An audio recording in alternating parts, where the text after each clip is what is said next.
ಪಹಲ್ಗಾಮ್ ಹಿಂದೂಗಳ ನರಮೇಧಕ್ಕೆ ಪ್ರತೀಕಾರದ ಹೆಜ್ಜೆಯನ್ನು ಇಡೋದಕ್ಕೆ ಕೇಂದ್ರ ಸರ್ಕಾರ ಸಾಕಷ್ಟು ಸರ್ಕಸ್ ಅನ್ನು ಮಾಡ್ತಾ ಇದೆ.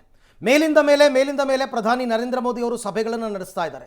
ಅದರಲ್ಲೂ ಪ್ರಮುಖವಾಗಿ CDS ಜೊತೆ 3ನೇ ಮೀಟಿಂಗ್ ಆಗಿದೆ. ಆ ಮೀಟಿಂಗ್ನಲ್ಲಿ ಕೆಲವು ಮಹತ್ವದ ನಿರ್ಧಾರಗಳನ್ನು ಕೈಗೊಳ್ಳಲಾಗಿದೆ.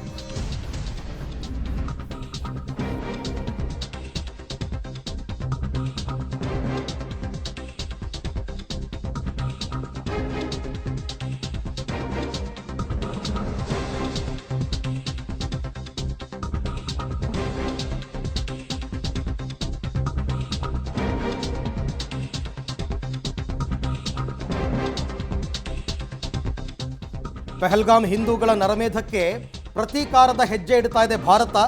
ತಡರಾತ್ರಿಯವರೆಗೂ ಪ್ರಧಾನಿ ಮೋದಿ ವಾರ್ ಮೀಟಿಂಗ್ ಅನ್ನು ನಡೆಸಿದ್ದಾರೆ ಅವರ ನಿವಾಸದಲ್ಲಿ. CDS ಜೊತೆಗೆ 3 ಸೇನಾ ಮುಖ್ಯಸ್ಥರ ಜೊತೆ ಮೋದಿ ಸಭೆಯನ್ನ ಮಾಡಿದ್ದಾರೆ. ಭದ್ರತಾ ಸಲಹೆಗಾರ ಅಜಿತ್ ದೋವಲ್ ಕೂಡ ಸಭೆಯಲ್ಲಿ ಭಾಗಿಯಾಗಿದ್ದಾರೆ. ಪ್ರಧಾನಿ ಮೋದಿ ನಿವಾಸದಲ್ಲಿ ನಡೆದ ಹೈ ವೋಲ್ಟೇಜ್ ಸಭೆ ಅದು. ಪಾಕ್ ವಿರುದ್ಧ ತೆಗೆದುಕೊಳ್ಳಬೇಕಾದ ಕ್ರಮದ ಬಗ್ಗೆ ಚರ್ಚೆ.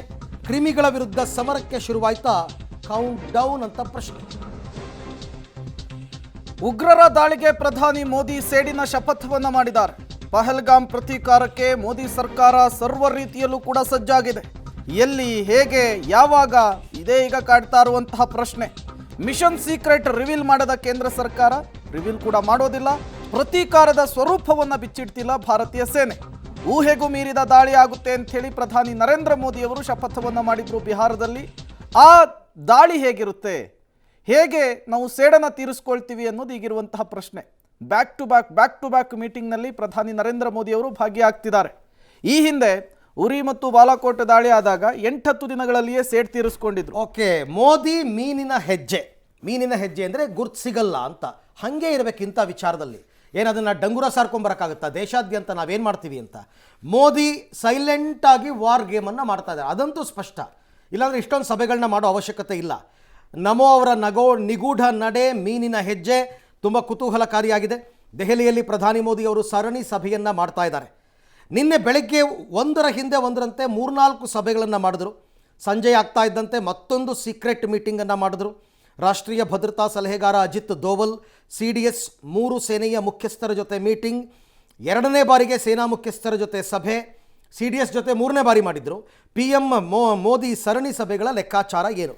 1-2 ದಿನಗಳಲ್ಲಿ ಸೇನೆಯಿಂದ ಬಿಗ್ ಪ್ಲ್ಯಾನ್ ಆಗುತ್ತಾ ಅಂತ. ಸಾಮಾನ್ಯವಾಗಿ ಏನಾದರೂ ದೊಡ್ಡ ಮಟ್ಟದ ನಿರ್ಧಾರ ತಗೋಬೇಕಾದ್ರೆ 1-2 ಸಭೆಗಳ ನಂತರ ತೀರ್ಮಾನ ತಗೊಂಡ್ಬಿಡ್ತಾರೆ. ಬಟ್ ಇಲ್ಲಿ ಹಂಗೆ ಆಗ್ತಾ ಇಲ್ಲ.